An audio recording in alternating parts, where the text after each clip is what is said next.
Let's see if this keeps. I know I keep saying that every time, but I'm always holding my breath when it comes to this. So it's good so far. So hello and welcome to a brand new episode of Dylan Knows, episode 629, Hero Car.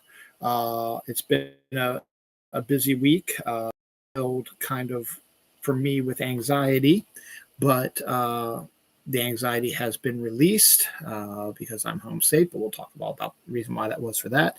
It's gorgeous, gorgeous here in Baltimore, fall weather, October fall weather right now. Absolutely stunningly gorgeous out. It's a little breezy because the wind is picking up a little bit, but it's beautiful out right now. And that could be a combination of me just feeling good after my week of anxiety, or just because it's nearing the end of October and it really hasn't felt like a good October for me until like this time, and the fact that Halloween stuff is going to start ramping up here this week. So let's talk about it. Got some Star Trek stuff. I got a wedding to discuss. I got something that happened to me that I feel embarrassed about. But we'll talk about that too. Lots of sea otters and jewel heists and Joe Flacco and Magic 8 Ball TV show and interesting casting, interesting production, anniversaries, deaths, hot glue guns that shoot out cheese, fun stuff like that. So we're going to get right into it because it is Sunday, October 19th, 3:21 p.m. Eastern Time. We've got basically less than 2 weeks. We have 1 weekend left before Halloween, which is next weekend, because Halloween's on a Friday. So we've got that coming up. So it's the 19th. So we're looking at, let's see, 10, 11, 12 days to Halloween. I still don't have a Halloween costume yet for my work party, so I'm starting to freak out a little bit too because I just can't think of anything good or interesting. I'm probably not going to win anyway, but everybody keeps asking me, what are you going to be? What are you going to be? What are you going to be? I don't know. I haven't really thought about it. I have thought about it recently, but I don't know what to do. I'm not going to win the prize. I haven't in a long time, and with the new rules, it's not going to happen anyway, so it doesn't matter. So we'll see. But I guess we'll start with the bad and then we'll go with the good because it sort of leads into the good. The reason why I named this episode Hero Car is the reason I'm going to get ready to tell you now. Wednesday was a normal day. My wife actually had to go into work early on Wednesday because she had to cover the last half of the third shift at her work before first shift came in. So she left pretty early. So had been going to work early, so I was going to stay up till I was going to wait to leave until 6 o'clock. My son gets up to go to school, and then he'd have to get off to school on his own. So my son gets up and gives him goodbye, and I grab my stuff and I go out to my car and I unlock the car. I put my stuff in the car, put my phone on the charger in the car, turn on the car, and then I noticed that the walls, the windows are covered in just fog and condensation and stuff like that. And that happens a lot up here for whatever reason. So I have something in my trunk that I pull out and I wipe off the windows. It doesn't do a great job, but it does a good enough job so I can see until I get out to the highway, where the highway speeds I go blows the water off of it, and it cleans it up a little bit, makes it easier to see. So I'm looking at that. First I was like, I'll drive. I'll be okay. And rolling down windows doesn't always help because it just sort of streaks it a little bit. So it makes it actually a little bit worse. Whereas this object I have cleans it up a little bit better. So I started thinking, but I just started the car and I really don't want to turn it off, grab the keys, unlock the trunk, grab it, come do what I need to do, get back in the car and turn it on again. So I was able to reach my key, and I pressed one of the buttons on the key, and I heard a bunch of ka-chunks. I think, and the car was getting unlocked. So that wasn't the right one. So I found them. I popped the trunk, and then I got out, and I literally was looking at my driver's side door, and I was looking at it, I was like, should I press the unlock button just in case? Because maybe it was locking instead of unlocking. It's like, no, it'll never lock itself. So I close the door, I go grab what I need to, and I start getting ready to wipe it down. And then I pull one of the door handles, and it's locked. It's like, oh shit. And I pull my driver's side door line. It's locked. I go to my other two doors. They're all locked. I have locked my keys in the car with the car running and my phone in the car on a Wednesday morning where I needed to go into work because I've been having to get caught up with stuff I needed to do. My wife was gone, and I was panicked because it never happened to me before. So I ran to the house and grabbed my son's phone and called his mother, told him what was going on, and then I called AAA. They said that it might take an hour for them to get there. I was like, my car is running. I was freaking out about that because of losing gas and oil and making the battery go down. And I have a big weekend trip, which I'm going to this wedding that I'm going to on the weekend is out in way far Western Maryland. We're going to talk about that in a second. So I'm panicking about that. So I'm using my son's phone to do all this. And they have his number because I guess it's connected to everything when I called them. So they would be calling me when everything was set up. They said it was going to take about an hour for them to get out there. I was like, oh, can you just hurry up? Because my car is on. My phone is in the car. My son is getting ready to go to school, and I have his phone. She's like, I'm trying. I was like, okay. And then she said, I just got word that the driver is leaving. I was like, okay. So I guess that means he'll be here in 20 minutes, a half hour at the most. So I was like, okay, I felt a little better. So I asked my son if I could keep his phone. He said it was fine. I said, once my car gets unlocked, I'll drop it off at school so he'll have it.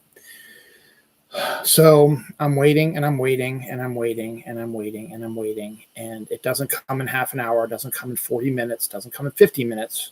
And it comes in an hour like they said it was going to, even though they said, oh yeah, he just left, making me assume that it was going to be sooner than that. So I'm freaking out because the car's running and has been running for an hour.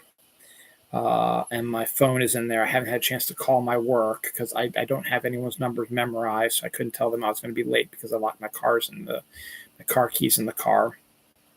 So I found the phone number for the business, which I don't know also, and called just a regular call line. And we weren't open yet. So I left a message with someone I knew, hoping that they would let the managers know that I was going to be late. So the guy came out and got my door unlocked. It was really cool how he did it. He has these little packets. He puts one in the one in the door and one in the window, and he pumps it up, and it opens the door and window enough from the frame, but not twisting the frame. If you know what I mean, it doesn't affect the frame anyway, but it pops it open so there's a little space.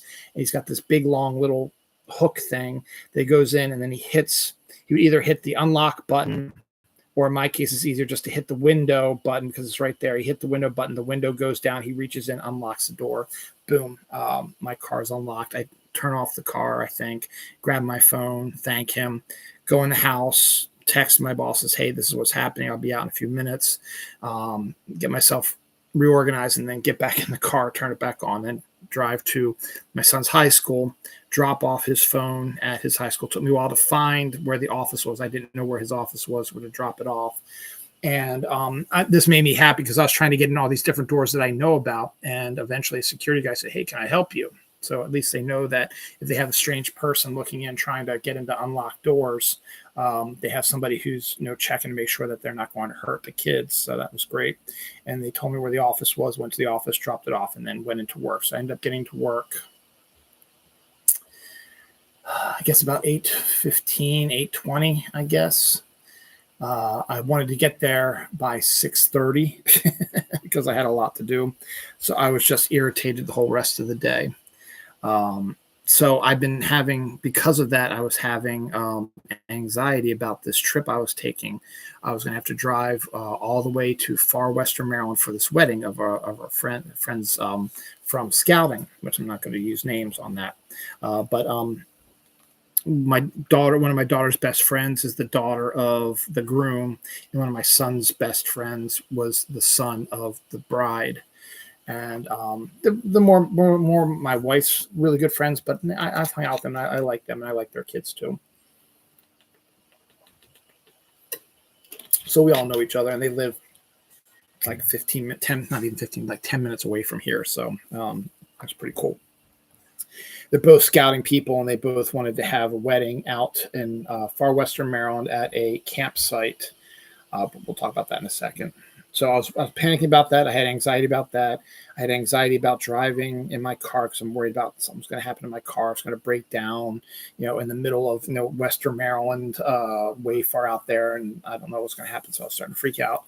And then I checked the directions to the site. It was a straight shot from my house. You go to 795, 695, 70, which are on for 91 miles, 68, which are on for 69 miles, and then 495. It's a straight shot all the way. It's like, okay, that's fine. And then on Friday, which is when I was going to leave on Saturday. My wife and daughter and son were going to leave on Friday because my wife was officiating the wedding. And so they were going to leave on Friday. And my son said he didn't want to go up Friday night. So my wife asked if I could take him on Saturday. I was like, that's fine. So I'm glad I did because it made the drive yesterday up that we left about 10 o'clock. It was about 2 hours and 45-minute drive through really nice, Western Maryland, cut through mountains and woods and colored leaves and stuff like that.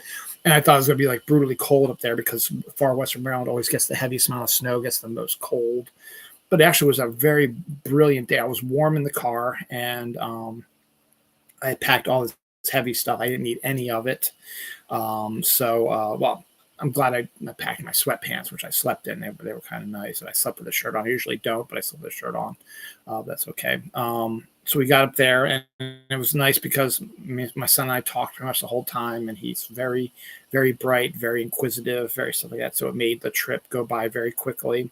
And then it was a gorgeous sight. I got to see my wife and my daughter briefly because she was hanging out with all her friends there. Because not only was the daughter of the groom one of her best friends, but a bunch of her other really good camp friends were up there also. So she was having a blast like that. And we were staying in cabins. And it was just really nice self-contained sort of area, lots of chipmunks, which was really cool, right by a lake, which is really nice. And I was tasked with, because where the wedding venue was outdoors by the lake, and my wife was officiating.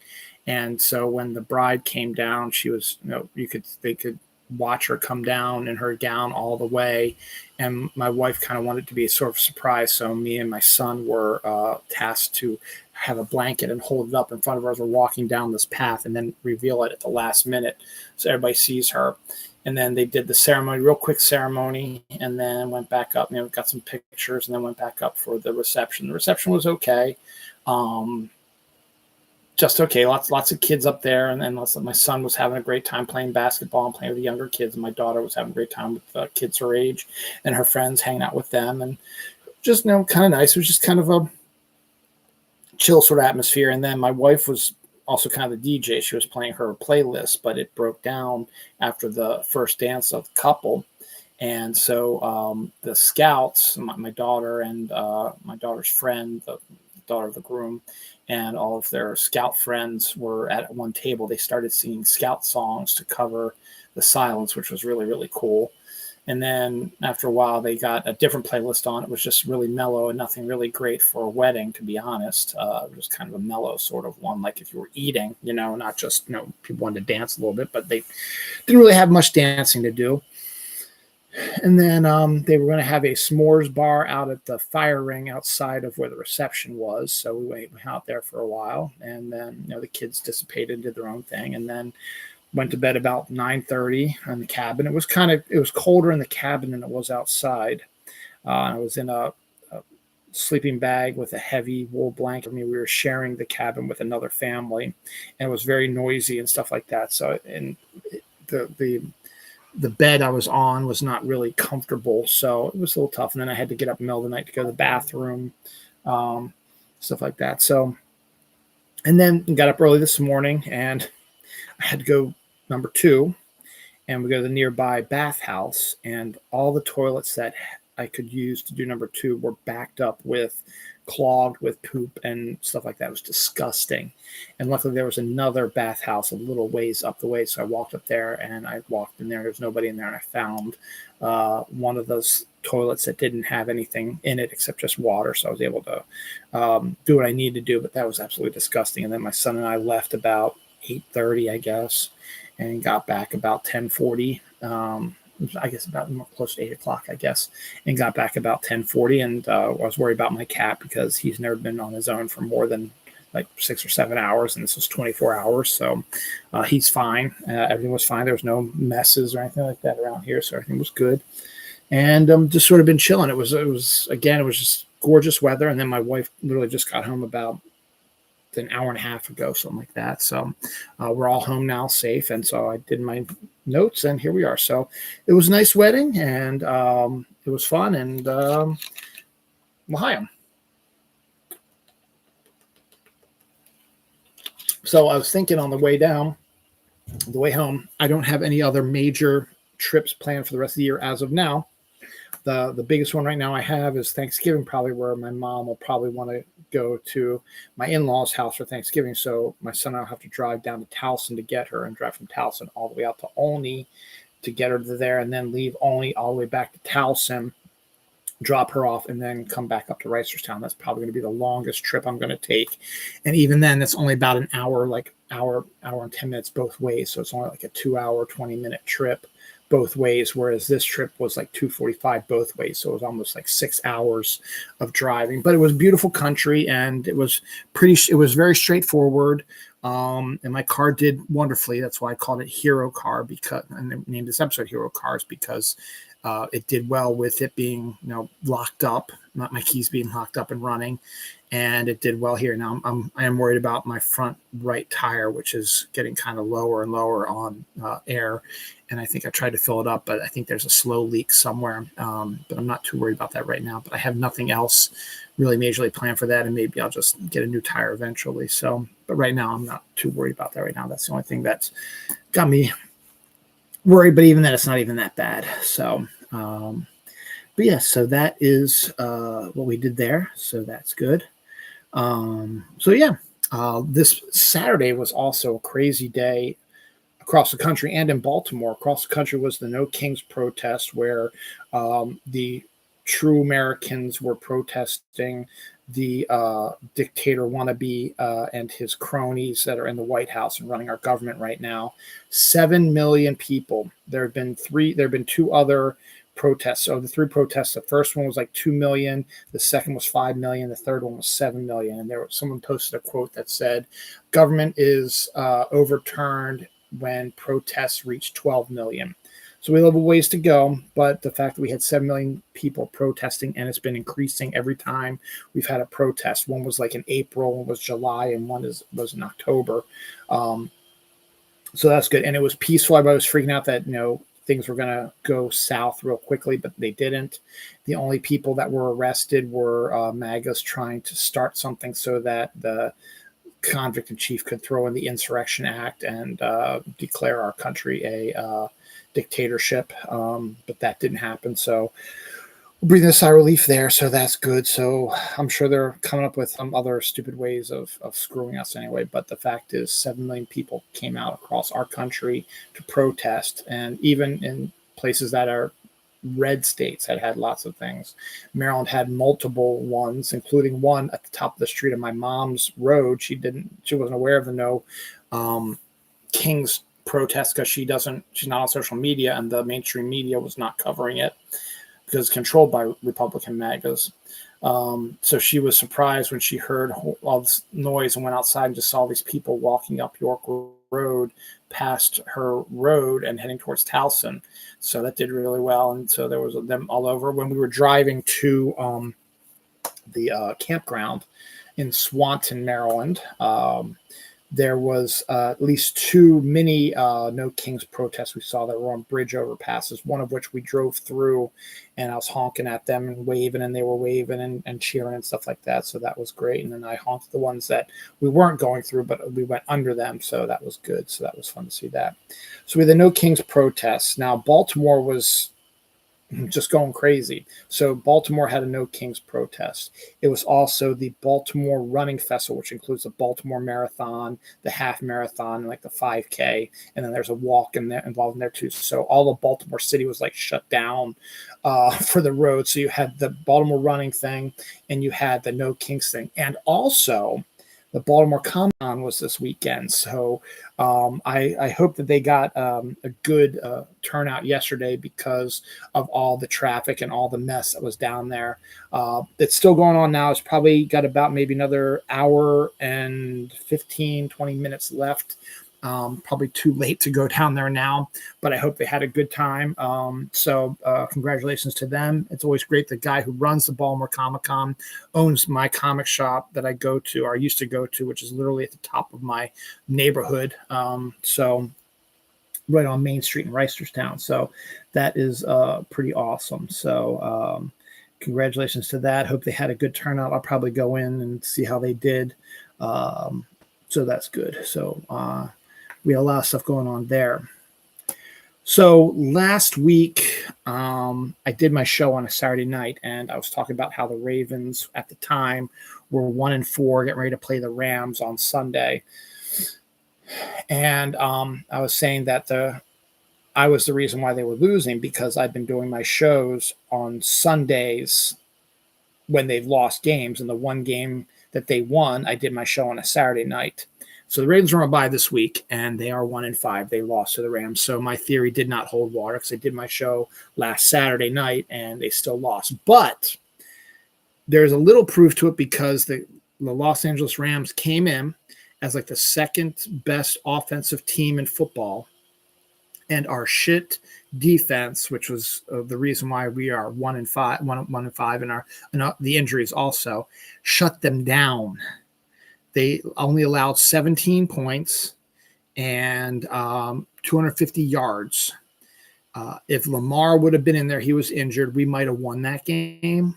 But we had our backup quarterback who did jack shit for us, and we only scored a field goal. We lost 17-3. But the fact that our defense played so well gives me hope for what's to come. And I'm going to give you a little bit of flavor for that too.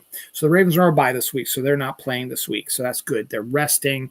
All the people who are injured are giving them an extra week's rest so they can get better. And then they'll start practicing next week. So they still have basically almost another week of rest. They'll probably get them, if they're going to play, they'll get them out there on the practice a little bit, and then they'll ramp up their practices, but they're going to get healthy. The rumor right now is that Lamar will be back. He should be. He's been out now for about 3 weeks, and it's a hamstring. He should be okay. The big one is, God, I can't remember his name. I was just talking about him too. Well, we'll get there in a second. Roquan Smith is coming back also. It's our star linebacker. We're also getting a corner we got in free agency. He's coming back also. Pat Ricard. And then Patrick Ricard, who's a fullback, is also coming back. He hasn't played a snap this season. And he's a good, beefy guy who is good at clearing paths for running backs and Lamar and wide receivers and stuff like that, and is also capable of catching the ball and gaining some yardage. I've seen him carry the ball, catch the ball, and run it, and he ran about 2 or 3 yards, and then like 3 or 4 opposing members of the team grabbed a hold and tried to tackle him, and he dragged them another 4 or 5 yards before they brought him down.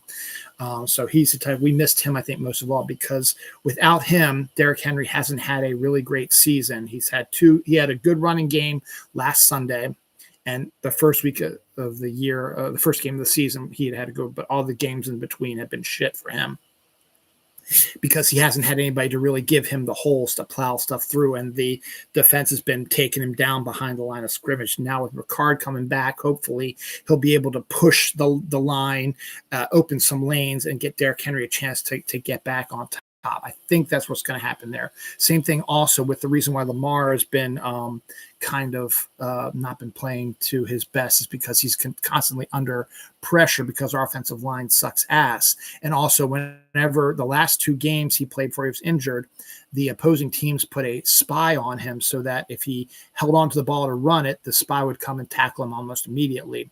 Or if he hand off to Derrick Henry, they would go and take out Derrick Henry. With Pat Ricard in, if they do put a spy in there against Lamar, all Pat Ricard has to do is, if he knows it's going to be a Lamar carry, he'll take out the spy. And if it's going to be a Derrick Henry carry or a pass or something else, Ricard will either hold off the spy again or will cover somebody else so they don't sack Lamar or plow the way for running back or wide receiver or whatever. So I think not having Patrick Ricard is the main reason why we are at 1-5, and also Lamar being out the last 2 weeks. If he was in there, we might have won one of those games at least, or put up a little bit of a better fight. So we'll see what happens. I think 3 teams in the history of the NFL have made the playoffs starting 1-5. Now, something else to think about also. Steelers lost to our boy Joe Flacco. Joe Flacco was traded to the Bengals last week, and in 2 games has had an incredible resurgence. He beat the Steelers on Thursday night in the Icy Hot Bowl against Aaron Rodgers, threw for 3 touchdowns and 300 some yards, and even ran for a bunch of stuff. So love him, and they're happy to have him. So knocking the Steelers down to 4-2 now puts us only 3 games out of first place. Now, our schedule, because we were the number 1 team in the NFC in the AFC North last year, our schedule is tough, and the schedulers decided to make our schedule top heavy. Of the 6 games we played, 5 of the 6 teams we played during that period were in the playoffs last year, and we lost all of them. The one team that was not in the playoffs, we beat them. Now, yes, we should have played better against the playoff teams that were in the playoffs last year. And we didn't. We almost beat Buffalo, and we just fell apart in a bunch of other games as well. But we were in there. We were holding our own, but we were also incredibly injured and stuff like that. So now that's top heavy, and we came out of that 1-5, which was not where I wanted to be. But if you look at the remainder of our schedule, let me see if I can remember. So that's 1-5. So that's 6 games. So that is 11 games left. You play the Bengals twice against Joe Flacco. We've already beat him against Cleveland, and we'll see if we can handle them, including Thursday night Thanksgiving game. We play them. So we play the Bengals twice. We play the Browns one more time. They held us pretty good with their defense, but we still beat them, though, and they haven't really upgraded their offense, so we still have potential to win that one. We play the Miami Dolphins, who haven't been that good. We play the Chicago Bears, who are up and down. We could potentially beat them pretty easily also. I wouldn't be too surprised about them. The Vikings are also an up and down team, an average team. I don't think they're spectacular. I think we can handle them also. We play the Steelers twice. They could be issues, but we don't play them till December. So if we can go on a run from now to then, we play like 6 games before we play them again. If we go 6-0, 5-1, we'll be right back in that. And who knows, because they still have to play Buffalo and Green Bay and a few of the other tougher teams we have to play. We have to play Green Bay also. That's not till December. That's not till the weekend before Christmas. So we have that also. We have to play the Patriots, who have been a kind of a wild card sort of thing. They've been playing good football, but we still might be able to beat them. But that could be a tough one also.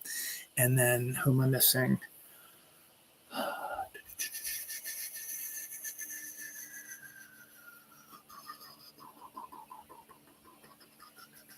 Trying to figure out who we're missing here. There's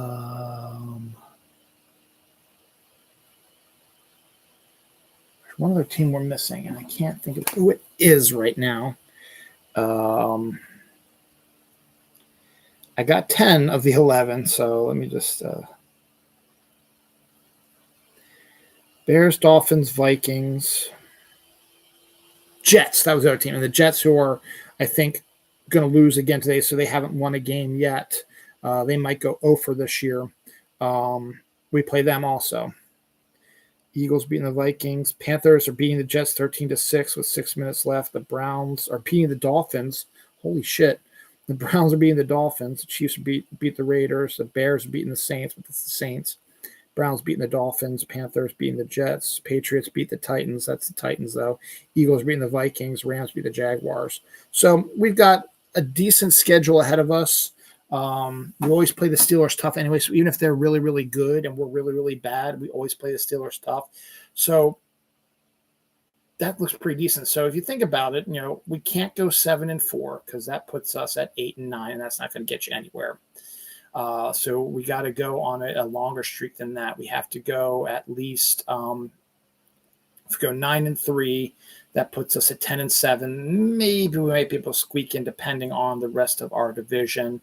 The best choice is to go 10-2 because that'll put us right there in good shape. So we'll go 10-2. So you pick 2 teams to lose to, and then we'll see where that goes. So it's a tough road to go. But with getting all of our players back and the way the defense played against the number 2 offense, because the number 2 offense, after we beat them, went over to England and absolutely annihilated the Jaguars with their offense. And that was without Paco Natua, who is their star wide receiver. So we were able to do that, and they weren't. The Jaguars are one of the big surprises, but they're now 4-3. They started off hot, but they're starting to go back downhill now. So it's a weird year so far. So we'll see what happens. So fingers crossed. Right now, what we need to do is before we play the Steelers, which to me, in our next 6 games, the Steelers are the one team that I'm probably the most worried about. They don't play them till the first week of December, right after Thanksgiving. Up until that point, we play 6 teams that we very easily could go 6-0. And if we can even go 5-1, that puts us at, if we go 5-1, that puts us at 6-6, which is 500. If we go 6-0, that puts us at 7-5, which is a really good place to be going into December, and a little bit of a tougher schedule, but not as bad as the first 6 games were. So we'll see. Another reason why I'm feeling excited is because Halloween, as I said, is what we discussed is 12 days away. Pokemon Go is going to start their Halloween Part 1 event on Tuesday.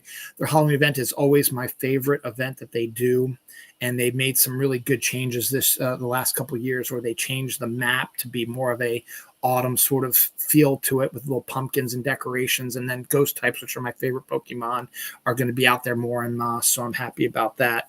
So that starts off this week on Tuesday, so I'm excited about that. So we're good on that too. So let's see. And then after Halloween, we have Thanksgiving, and Zootopia 2 is the Disney movie that is going to debut the Wednesday before Thanksgiving. And ticket sales have already gone up, and it's projected right now to hit $115 to $130 million domestically, which is a brilliant beginning for them. Wicked, which is going to be coming out the Friday before Zootopia, is already on target to hit about that much also on their opening weekend also. So it's going to be quite a nice week for movie theaters out during that time. So good on that as well.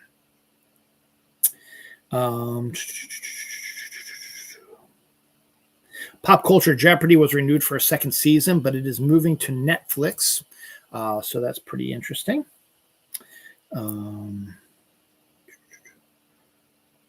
1 Second After starts production on Netflix starring Josh Holloway. So that's pretty good. Roquet is a brand new distribution company that has 4 big films coming up soon. First up is Dead Man's Wire from Gus Van Sant, which is set to debut January 16th, 2026. Next up is Poetic License, which is the directorial debut of Maud Apatow, Judd Apatow's daughter, set to debut May 15th, 2026. Next up is the Cliffhanger remake with Lily James and Pierce Brosnan, set to debut August 28th, 2026. I'm surprised it's that late. I thought they'd move it up further.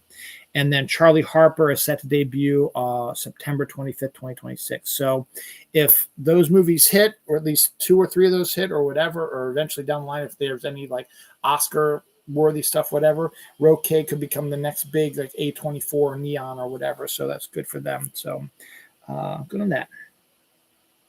The Mysterious Gaze of the Flamingo has also set up distribution for a late 2025 debut. Evil Dead Burn has finished production, which will be out next year.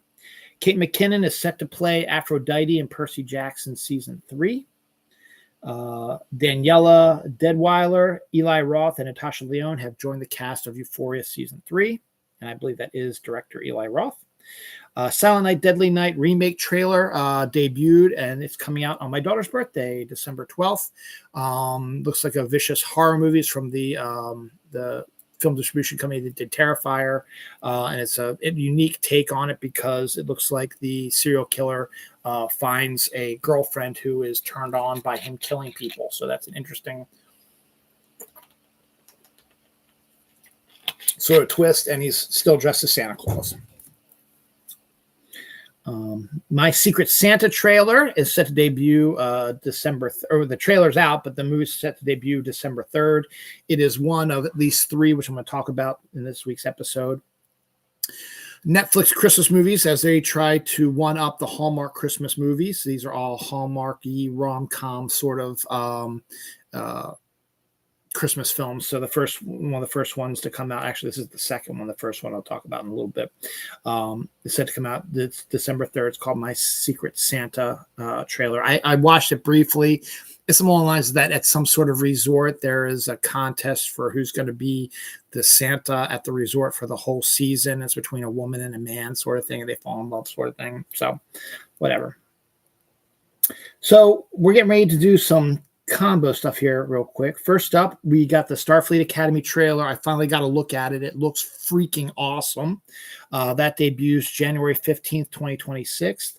And after the release of that trailer, Stephen Colbert came on and said that he has been cast as the voice of the digital dean of students on Starfleet Academy. So he will be having a recurring role on Starfleet Academy as the digital dean of students, which is really, really cool for Stephen Colbert. I got to give him credit for that. Here's the good and the bad. Monterey Bay Aquarium gets a $2 million influx in 2 days after Taylor Swift was spotted wearing a Sea Otter, Save the Sea Otter shirt from Monterey Bay Aquarium at a event or something like that. So the Swifties saw that and they pledged money to the Monterey Bay Aquarium. And we also know the story about her and Travis wanting to get otters and stuff like that. So good for them giving the money to Monterey Bay Aquarium. $2 million in 2 days is amazing. On the flip side, an aggressive sea otter out in the wild and not in the aquarium bites a California surfer and steals his surfboard. What the hell, man? You just got $2 million from Taylor Swift and you do that? Come on, man. And this is crazy too. When I saw these back to back, I was like, what? Yesterday, thieves stole Napoleonic jewelry from the Louvre in a daring heist that lasted 7 minutes. So in 7 minutes, a bunch of thieves jumped into the Louvre while it was still open, I believe, stole a bunch of Napoleonic jewelry and got away. So they had to close the museum because of the destruction that was wrought by them and to figure out what they're going to do to try to get it back. That is insane. 7 minutes to do that. Those guys are amazing. It's not a good thing to do, but they are amazing. And then literally the next story I saw, a Pablo Picasso painting estimated to be a value of $650,000 disappeared on its way to a Spanish museum in Spain. So along the route that this Pablo Picasso was taken to the Spanish museum, something happened to the painting. More than likely got stolen. Don't know how, don't know why, don't know what. So back-to-back stories about art and jewelry sort of thefts is absolutely insane to me. It's crazy. Gray wolf pups have been observed in California for the first time in 80 years, so that's good on that. All right, so anniversaries. We have Werewolf by Night debuted 3 years ago this week. I wish they would do more with him. Clerks debuted 31 years ago this week. Night of the Living Dead, the sequel to Return of the Living Dead, came out 35 years ago this week. Nintendo The Nintendo gaming console debuted 40 years ago this week, with Duck Hunt and all that stuff. And I got one 40 years ago. Yep. I got one when it first came out, I believe. Look Who's Talking debuted 36 years ago this week. The Texas Chainsaw Massacre remake debuted 22 years ago this week. The Devil's Advocate debuted 28 years ago this week. Don't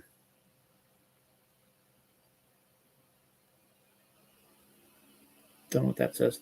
I Know What You Did Last Summer. The original came out 28 years ago this week. Oh, DreamWorks Animation debuted 31 years ago this week. And in fictional time, October 17th, 2025 is believed to be the Battle of Earth that ended Avengers Endgame. So that happened this week, and we did not see it. Death this week, Steve Bridges, a TikTok comedian, died at the age of 41. We have more to come. That's just page one, and we're 40 minutes in. So let's move it on. The Mass Effect live action Prime series is now ramping up production because they have their showrunner in Doug Jung. I'll talk about that in a second. That's weird. 2 comets and an asteroid are supposed to show up in the night sky this week. Lizard Music stars Dwayne Johnson in his reteaming with Barry Safdie, who did his boxing movie that just came out. Michael Mann, who is presently working on Heat 2, has finally got the approval to work on his long gestating dream project, Comanche. However, because he's now ankle or elbow deep in Heat 2, he will not be able to direct it. He will be producing it, but he wants the movie to get out there sooner than later because he's waited to make this forever. So he picked on his own director Scott Cooper, who we trust for this. It's about a white woman who was kidnapped and assimilated into the Comanche tribe based on a true story. It's been his dream project, and it looks like it's going to get made, even though he's not directing it. The drama, A24's new rom-com, is set to star Zendaya and Robert Pattinson, and it's set to come out in 2026, adding to Zendaya's huge run that she's going to have in 2026. Jim Carrey is set to play George Jetson in a live-action Jetsons movie. Stone Cold Fox trailer with Kiefer Sutherland popped up this week. Palm Royale with season 2 with trailer with Kristen Wiig showed up this week as well. Talked about Joe Flacco already. Animator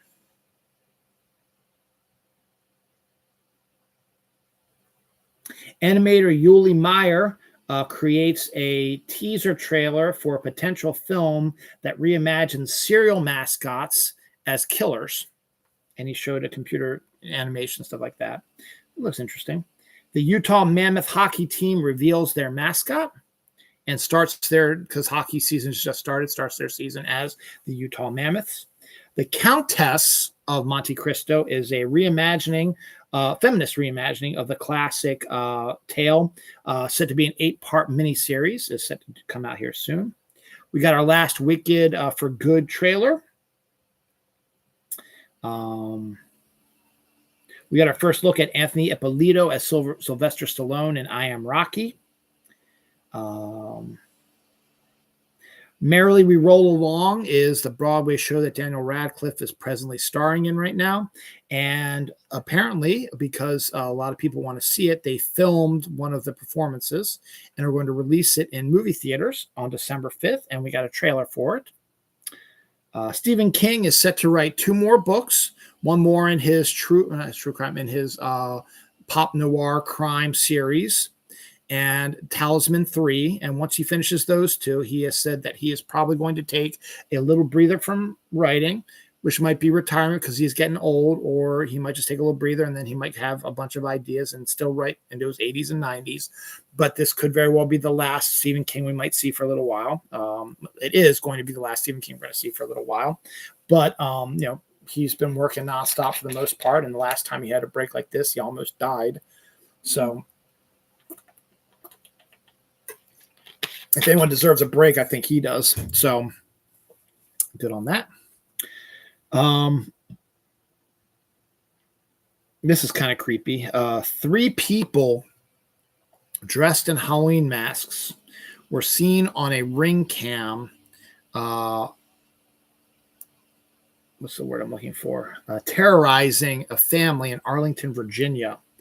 They were hammering on the door. They were banging on the windows and the walls. They were screaming that they were going to kill them. It was just this one house. And the ring camera footage is absolutely frightening. And it looks like a horror film. And it's absolutely disturbing that something like this could happen in Arlington, Virginia, of all places. It happened this week, too. So I think one was a Michael Myers mask, one was a clown mask, and I don't remember what the other mask was. But this kind of freaked me out a little bit. Continuing the combo stuff, a mountain lion has photographed adopting a house cat, and a mountain lion also adopted an abandoned wolf pup also. So those were both caught on film as well. Anniversaries, we have the DreamWorks Animation Studio had their anniversary. The Disney Animation Studio debuted 102 years ago this week. That's crazy. A massive earthquake hit the San Francisco Bay Area 36 years ago this week, 1989. And it happened in the middle of the Oakland Athletics San Francisco Giants World Series. And we were watching the game and you saw it shaking and they had to delay the game. But part of the Bay Bridge collapsed and massive damage, fire, stuff like that. It was a big one too. And I remember I was working on a play. I think it was Comedy Bears, actually, when my dad told me what had happened. So that was crazy. Speaking of Stephen King, Salem's Lot, which is the second novel that Stephen King wrote as Stephen King, debuted 50 years ago this week.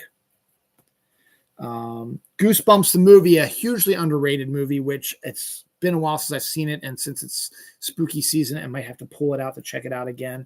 Debuted 10 years ago this week. Birdman, the movie that got Michael Keaton his Oscar, debuted 11 years ago this week. The Beverly Hillbillies remake, which actually isn't too terrible, with Jim Varney and Leah Thompson and Dabney Coleman and Lily Tomlin, debuted 32 years ago this week. Practical Magic, another movie I need to check out for spooky season, debuted 27 years ago this week. Sequel will be out next year. I will be in the movie theater to watch that because I love Practical Magic. The Baltimore Orioles won their last World Series 42 years ago this week, back in 1983. Haven't been back since. And Baby Jessica was rescued from the well 38 years ago this week. I remember watching that on TV also. Deaths this week, Ace Frehley, the spaceman of the band Kiss and their lead guitarist, passed away due to complications from an injury from a fall he had. He was 74 years old. Tomonobu Itagaki, a Japanese game designer who designed Ninja Gaiden, which I played before, passed away at the age of 58. Ed Williams, the scientist from Naked Gun movies, he's called Ed. They called him Ed in the movie also. He passed away this week. And Susan Stamberg, one of the founders of NPR, passed away this week as well. Last week, we talked about Diane Keaton passing away. We discovered from her family that she died of pneumonia. Champagne Problems, a rom-com set to debut November 19th on Netflix, released its first trailer. Jingle Bell Heist is the first of the Netflix Hallmark Christmas-type movies, set to debut on Thanksgiving on Netflix. Actually, is it? Because Stranger Things is going to debut the day before. So, yeah. Black Gold cast Gwendolyn Christie, Martin Sokas, and Merlin Sandmeyer. It's a German language film about oil, a fight for oil.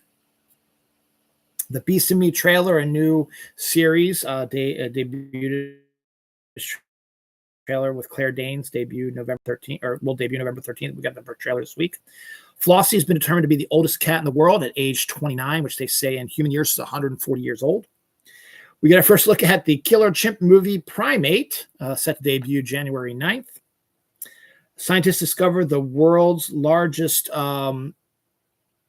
stream of dinosaur footprints, like a dinosaur highway. There was tons of footprints there. They've been digging them up. Albert Pujols is said to be interested and being interviewed to be the Baltimore Orioles' new head coach. Miramax, who I guess is getting back into the game a little bit since the Weinstein's no longer involved with them. They're trying to get back into the game. Just bought a script from Terry Russo, who wrote the Pirates of the Caribbean movies and a few others as well.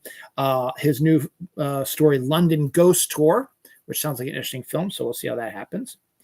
A semi-truck slow cooker. So if you like semi-trucks, you can get slow cookers now that look like semi-trucks. Heinz is set to drop the black garlic mayo for Halloween. If you want to put black, disgusting stuff on your food, go for it, man. Mackenzie Scott pledges $63 million to local college, Morgan State University here in Maryland, and to continuing the double sort of storylines. McDaniel College, way up there in Westminster, not that far from here, gets $50 million from a fundraising thing, so that's pretty cool. Bosch Start of Watch prequel series with Cameron Monaghan and Omari Hardwick is set to debut here soon. The Daniels, who did Everything Everywhere All at Once, which they was a huge hit a couple years ago, but they haven't done anything since due to a bunch of different reasons. Their film is back on Universal schedule and set for November 19th, 2027, which means they're going to start making that film probably within the next year or so, whatever it may be. But they will be releasing, and by the time it comes out, it'll probably be about 5 years since they released the last movie. His and Hers, we get our first look at a new limited series on Netflix with John Barenthal and Tessa Thompson. That's a great cast. Mia Goth says that she is still connected to the Blade movie for MCU, so that's good. Nicholas Galitzine and Taylor Perez are set to reunite for Red, White, and Royal Wedding. Giant, starring John Lithgow as Roald Dahl, is set to hit Broadway on March 23rd, 2026, which means he should be done his Dumbledore stuff by the end of the year so he can get into rehearsals for that. So we'll be playing Roald Dahl on Broadway. X-Files Legos are coming. We got our first look at Keeper trailer. We also get our first look at the Lizzie Borden Monster series. Breaking Bear is a new animated either movie or series that is called Yogi Bear Meets The Sopranos, which is a very interesting line. I don't know what it's going to be on, but they cast an amazing cast of voices, including my girl Sarah Michelle Gellar, Brendan Fraser, Josh Gad, Liz Hurley, and Annie Murphy. So we got a stacked vocal cast and a description line. Yogi Bear meets The Sopranos. That is insane. Ben Foster and Ed Helms are set to join the cast of The Stunt Driver, a film based on Canadian Daredevil Ken Carter, and Ben Foster is set to play Evel Knievel. So that's interesting. And now we're going to do another connected thing. Pokemon Go did a re-level. They're redoing their levels for their Pokemon Go people. So I was, at the point level 50 was the goal you wanted to go for. My wife was really close to it, and I just leveled up to 46 before the re-level, and then they redid the levels to 80. And I jumped from 46 to level 70. My wife jumped from level 48 to 70 also. So we re-leveled that, and we got a bunch of cool stuff. And it's now, the height is now 80. So things are going to change up a little bit. We're going to get better, rewards, stuff like that. So that's kind of interesting. So that was a good thing that happened this week. Now, speaking of Pokemon, massive Pokemon leaks came out, and I have to believe these because they sound pretty accurate to me. First up, Pokemon Seed, I think I talked about this last week, is now the name of the multi-region game, a open world game where it'll have the first 4 gens, Pokemon gen levels, Johto and all that other stuff. They'll be available on this map, so you can go to any of these and have all the Pokemon from those series all in those towns in this open world sort of thing. So that's kind of a neat idea. I really like that idea a lot. And then we're finally going to be getting Gen 10 here. It is codenamed Gaia. and that's the name of the location. Like Johto, so that's going to be called Gaia, and it's going to be probably under the name of Pokemon Wind and Pokemon Waves. So that's going to be coming out sooner than later. Probably, I would say maybe a 2027 debut, maybe even before then. But right now, that's what they're talking about. And then they said we will be working concurrently when we're working on Gen 10, doing Gen 11 also, which is set to debut in 2030. So that's why you want to figure if Gen 10 probably would drop in 2027, which gives the three-year window before Gen 11 does. So could be interesting about that. So that's pretty cool. Anniversaries. Metallica formed 44 years ago this week. Fight Club debuted 26 years ago this week. Candyman debuted 33 years ago this week. Deaths. Drew Struzan, an iconic artist for movie posters, including the first Harry Potter movie and Star Wars Episode 1 and a bunch of stuff. And there was actually, when I worked at Diamond, there was a hugely popular art book of all of his movie posters that sold extraordinarily well for Diamond when I was working there at the turn of the century. So, yeah, Drew Struzan passed away this week. And Marty Domres, a former NFL quarterback who was quarterback for the Baltimore Colts, passed away this week as well.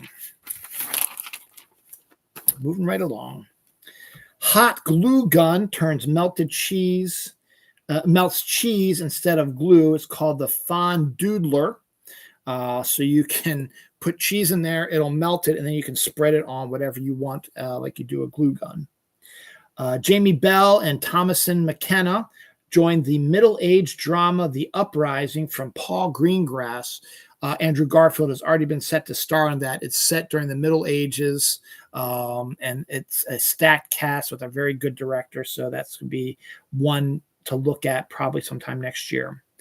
Ocean's 14's budget has been approved. Now it's just a matter of getting Damon, Pitt, Clooney, Julia Roberts, Andy Garcia, all the other people they have involved with it, involved to come together and make it. So whenever everyone's schedules open up, because everyone's busy, we'll get that. We'll get working on that movie as well.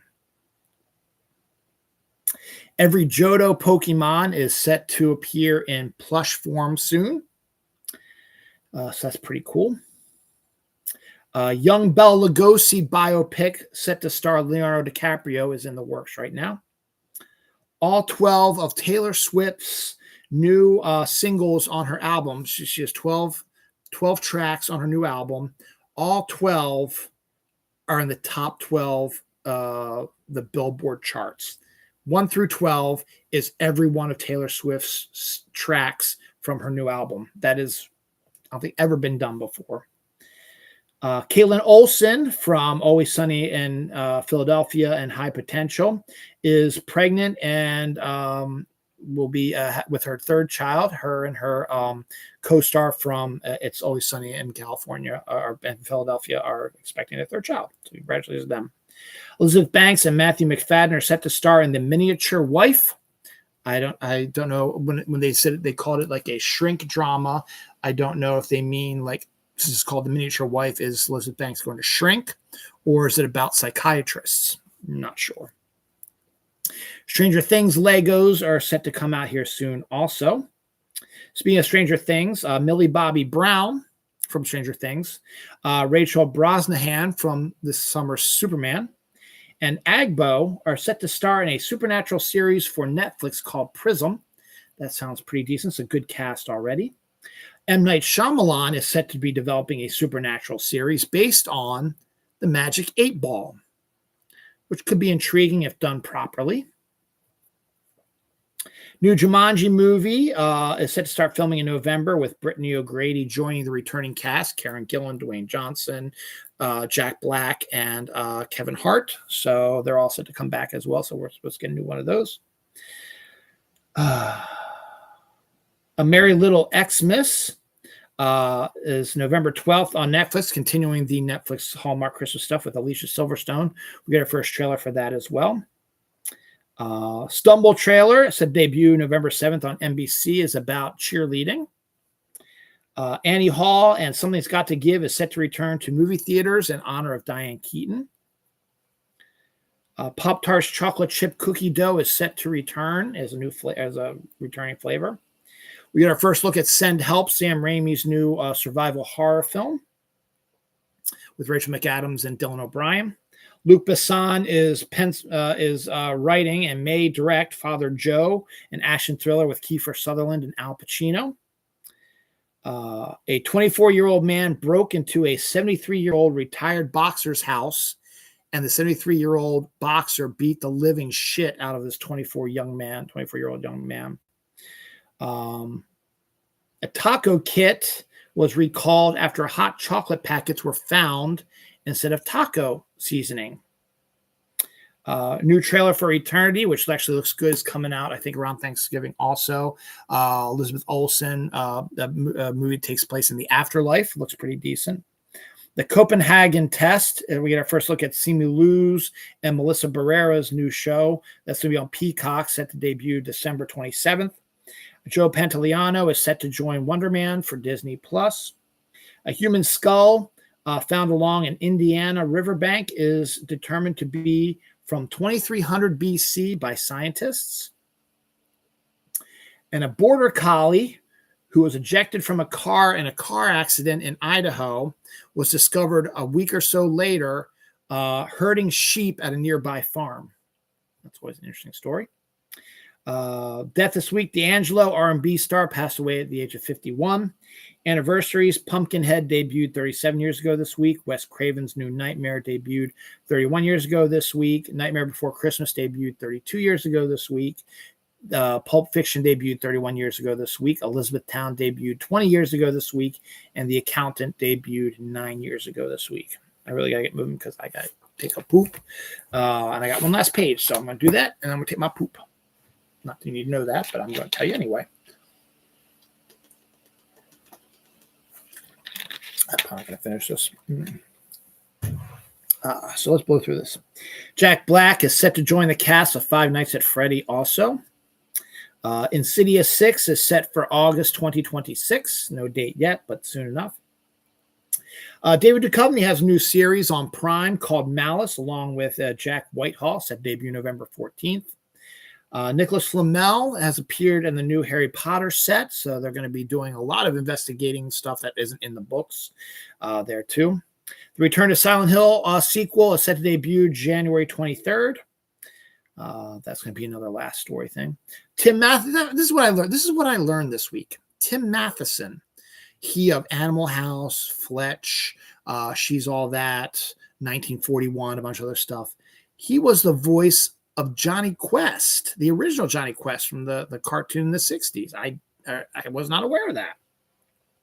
And also Patrice Martinez, who played the dead beauty contestant, receptionist in Beetlejuice, was Carmen in Three Amigos. So those are things I learned this week. That's kind of cool. Riyadra Malika has been cast as Tommy Maximoff in Vision Quest. So now the entire Maximoff family has now been cast. The San Jose Sharks are selling a popcorn bucket full of chunks of Pop-Tarts. I guess it's their version of Chum.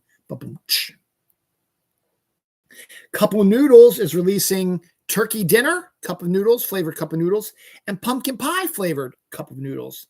Turkey dinner one might not be too bad, but pumpkin pie, really? Clayface is set to debut on September 11th of next year. We got our first trailer for Mercy, the Chris Pratt, Rebecca Ferguson film, which actually looks pretty decent.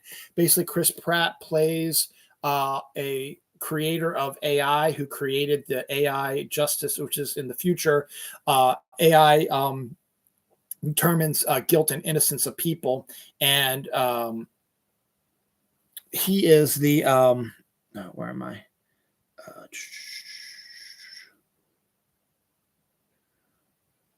Chris Pratt is one of the creators of it, and he's has an hour to prove his innocence of killing his wife, and he has access to all computer things. So he's got to solve his wife's murder while being held captive by an AI he created. So it actually looks kind of like an interesting sort of film. So we'll see how that goes. It's coming out next year, I believe. The Terrors of Jordan Mendoza, never heard of it, but it's set to feature Steve Buscemi, Fred Armisen, and Wanda Sykes, which is interesting. The End of an Era, a 6-part docuseries about Taylor Swift's last Eras Tour show, is set to debut on Disney Plus on my daughter's birthday, December 12th. MTV has officially shut down all of their music channels. That's not really a big surprise, but it's officially now they're done with that. New teaser for Bridgerton Season 4, Part 1 set debut on Netflix January 20th, with Part 2 set debut February 26th. Glenn Powell, who will be starring in The Running Man next month, which I also hope to see in movie theaters, is said to be starring in the Claire Obscure Expedition 33 movie, which I think is based on a video game. Martin Clines, who played Doc Martin in the British Doc Martin series, is set to join the cast of the American remake with local guy, Josh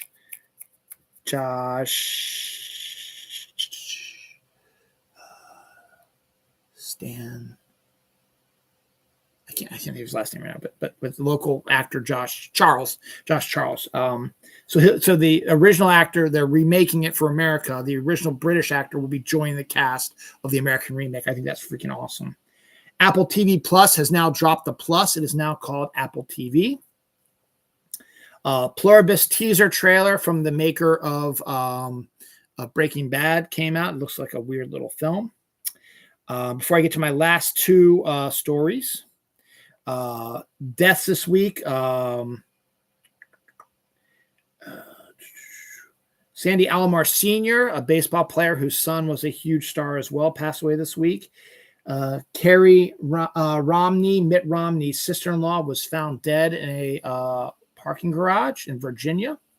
Christopher Mills, a comic book writer, passed away this week as well.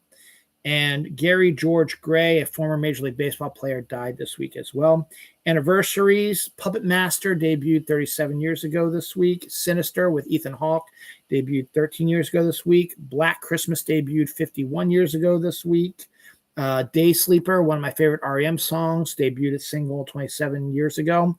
Halloween 5 debuted 36 years ago this week. Happy Death Day debuted 8 years ago this week. Normally I'd be talking to ladies about these, but I really got to take a poo. And finally, the last two stories of the week. Jelly beds are a brand new bedding similar to water beds, but it's more of a jelly sort of jello sort of bed thing, which I don't think would be very comfortable, but okay.